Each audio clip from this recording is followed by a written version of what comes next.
Cái gì á? Tháo rồi. Không được à?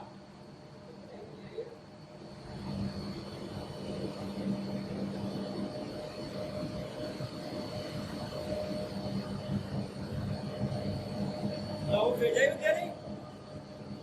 Hả? Đây, chấp nó bị nhảy. Anh xem lại cái chân cắm được chưa?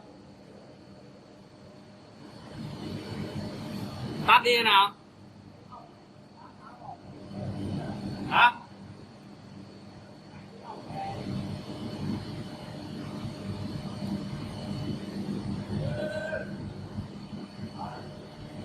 Anh bỏ trong đấy nó lạnh quá rồi.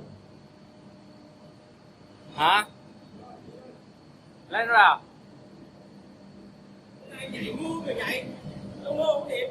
Nó lên cái ống cổng á. Nhưng dám qua đây nào.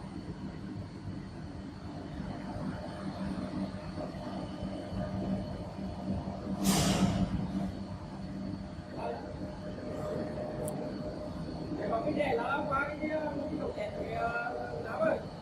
Hả? Qua cái không. Thôi làm đi. Không, làm đâu được.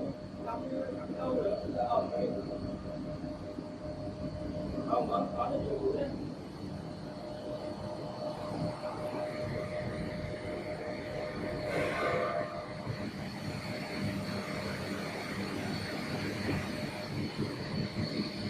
Được chưa anh Cường?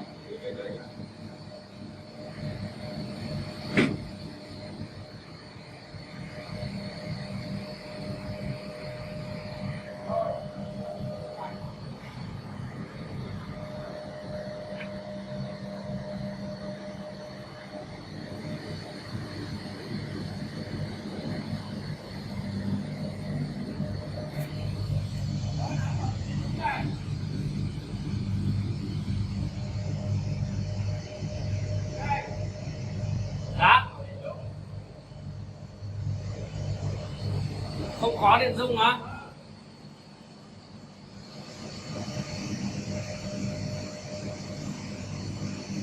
Ai vậy nhỉ?